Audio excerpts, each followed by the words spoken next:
خادم کھڑے ہیں آپ کے مچھن میاں حضور. یہ پوری زندگی اس کے بارے میں آپ کو تصور پیش کرتا ہوں، کسی کتاب میں نہیں ہے، اپنا تصور آپ کے سامنے پیش کر رہا ہوں. اللہ پاک قرآن میں فرماتا ہے کہ بندو میں نے تمہیں اپنی عبادت کے لیے پیدا کیا. کس کے لیے پیدا کیا؟ ارے صاحب جمعہ میں آئے، میں بھی روزے میں ہوں، میں بھی بول ہی رہا ہوں آپ کے سامنے. کم سے کم آپ کچھ بولیں گے تو ایک حوصلہ مجھے بھی لگ جائے گا. بولیے. اللہ تبارک و تعالیٰ نے کیا فرمایا؟ میں نے بندے تجھے کس لیے پیدا کیا؟ عبادت کے لیے پیدا کیا. اب صاحب یہ ہونا تو یہ چاہیے ماں کے پیٹ سے نکل کے اللہ اکبر کر لے اور جب ملک الموت آئے چل تب سلام پھیرے. کسی لیے پیدا کیا آپ کو؟ عبادت کے لیے. تو ہونا تو یہ چاہیے کہ دن رات صبح شام اللہ کی عبادت کرے. لیکن اللہ کو یہ پتہ ہے بندہ ہے، کھائے گا بھی پیے گا بھی، اور کھا رہا ہے پیے گا تو پھر اس کو پچائے گا بھی. آپ دن کے کچھ گھنٹے اس کے لیے مائنس کر دو. 50 سال کی زندگی اللہ نے عبادت کے لیے پیدا کیا. اب کھانے پینے گھنٹے مائنس کرو. اس کے بعد آدمی کھائے گا پیے گا تب جب وہ کمائے گا. اب آپ کمانے گھنٹے مائنس کر لو اور دیگر ضروریات آپ نکال لو. 50 سال کی زندگی میں انسان کیا عبادت کر لے گا؟ تو اللہ تعالیٰ نے پھر 5 وقت کی نماز کو ہمارے لیے فرض کر دیا کہ کم سے کم 24 گھنٹے میں 5 گھنٹے اللہ تبارک و تعالیٰ کی بارگاہ میں بندہ اپنی پیشانی کو جھکائے. کم سے کم ان تھوڑے سے اوقات میں بندہ اپنے مولا کی بندگی کر لے. اب آپ ایک تصور لو، اللہ نے 50 سال کی زندگی دی. آپ یہ مت سوچنا ہے ہمارے صاحب کہہ رہے ہیں 50 سال میں نپٹ جائیں گے، مثال دے رہا ہوں. 50 سال کی زندگی دی، یہ 50 سال ہو گیا آپ کا میدان. آپ تصور کرو یہ آپ کا میدان ہے 50 سال کا. آپ اس میں آ گئے. اللہ نے آپ کو دیا خزانہ ایمان کا، رسول کی محبت کا، رسول کی اطاعت کا، بزرگوں کی محبت کے ہیرے جواہرات آپ کو دیے. یہ آپ کا سونا رکھا ہوا ہے. اب آپ کو کیا کرنا ہے؟ 50 سال تک اس کی حفاظت کرنی ہے. اتنی بات آپ کو سمجھ میں آئی؟ اب 50 سال تو گزار دے بندہ. اب اللہ نے سامنے دشمن کھڑا کر دیا شیطان. اب تو لڑتا رہے اس سے. اور مسلمان یہ ہو گیا ہے کہ صاحب باہر جا کر کے اپنے بھائیوں کو کاٹ پھرنے میں مطلب وہ رہتا ہے کہ اللہ نے جس سے لڑے گا کہا شیطان اسے لڑائی نہیں کرتا. اب شیطان سامنے، اب آپ اسے لڑنا ہے آپ کو. اب ایک اور تصور دماغ میں باندھو، آپ کی نیکیاں یہ آپ کی ملٹری ہے. آپ کی نیکیاں آپ کی فوج ہے، ملٹری. اور آپ کی بدی، آپ کی گناہ یہ شیطان کی فوج ہے. سب جانتے ہیں صاحب کہ نیکیاں کم ہوتی ہیں اور گناہ زیادہ ہوتے ہیں. لاکھوں کے مقابلے میں ہزاروں سمجھ لو، اور 1000 بھی سب میں زیادہ کہہ رہا ہوں. یہ تصور لگا؟ آپ کی نیکیاں آپ کی ملٹری اور آپ کے گناہ وہ شیطان کی فوج.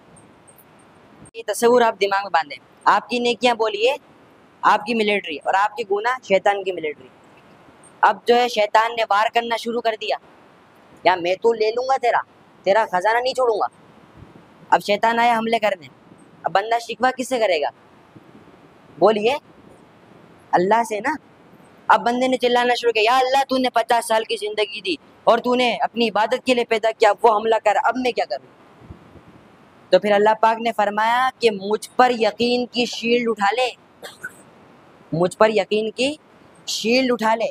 شیلڈ آپ جانتے ہو، ابھی کووڈ آیا تھا تو کو ویکسین چل رہی تھی نا، یہ شیلڈ ہے آپ کو وائرس سے بچائے گی. تو اللہ پاک نے فرمایا کہ توکل اللہ کی شیلڈ اٹھا لے، اس کے تمام جو وار ہیں اس سے تو بچ جائے گا.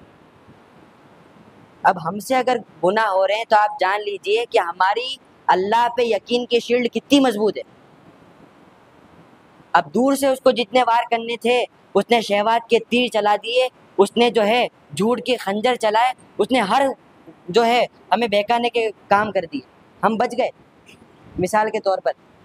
اب اس کے بعد اس نے کہا کہ یار ایسے تو کام چلے گا نہیں. اب شیطان آ گیا ڈائریکٹ ہاتھا پاتی کرنے، نہیں چھوڑوں گا دیکھو. اب بندہ پھر چلایا، یا اللہ اب میں کیا کروں؟ اللہ پاک نے فرمایا میرے ذکر کی تلوار سے لڑ، میرے ذکر کی تلوار سے لڑ اور مجھ پر یقین کی شیلڈ سے اپنے آپ کو بچا. اب اگر آپ سے گناہ ہو رہے ہیں تو اب آپ جان لو کہ ہم نے کتنی اللہ اللہ کی. ہم نے کتنی مرتبہ اللہ کا نام دن میں لیا، کتنا اس کا ذکر کیا. اور یہ شیلڈ ہے نا، جس طریقے سے آپ نیا فون لیتے ہیں تو اس کے اوپر جو ہے آپ گارڈ چڑھوا دیتے ہیں کہ اسکریچ نہ لگ جائیں، تو اللہ نے شیلڈ دی تو اب بزرگوں سے جو ہماری محبت ہے وہ جو ہے اس کے کور بن جاتے ہیں. ناقب کے ہاتھ میں ہاتھ دیا، وہ شیلڈ کے اوپر پہلا کور آ گیا، تو اب وہ سلسلہ آگے چلا، میاں حضور تک پہنچا، دوسرا کور آ گیا، مولانا صاحب تک پہنچا، تیسرا کور آ گیا. تو یہ کور آ جاتے ہیں تو آپ کی شیلڈ مضبوط ہو جاتی ہے. اب آپ کو پوری زندگی شیطان سے لڑنا ہے اور اپنے خزانے کی حفاظت کرنی ہے. پوری زندگی آپ کو یہ کام کرنا ہے. لیکن آپ دیکھیے اللہ کا کتنا احسان ہے کہ اس نے ہمارے دشمن کو 1 مہینے کے لیے قید کر دیا.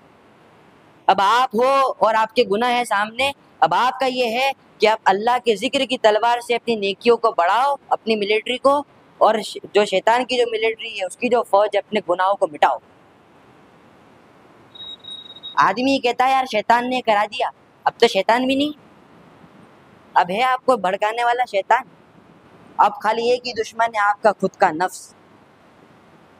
مسلمان سے کہے تو صاحب کہتے ہیں برادران اسلام، ارے 2 تھے، ایک چلا گیا، ایک سے تو نپٹ لیں گے. مسلمان کی سب سے بڑی غلطی ہے کہ اپنے دشمن کو وہ کمزور جان لیتا ہے. اور نفس کے بارے میں آپ کو بتاؤں تو داتا گنج بخش ہجویری رحمۃ اللہ علیہ کا آپ نے نام سنا ہوگا. یہ وہ داتا گنج بخش ہیں کہ غوث پاک جیسے ولی کہتے ہیں میں داتا کی نگری میں داتا کے زمانے پیدا ہوتا تو ان کا مرید ہو جاتا. یہ داتا گنج بخش ہجویری کا مقام ہے.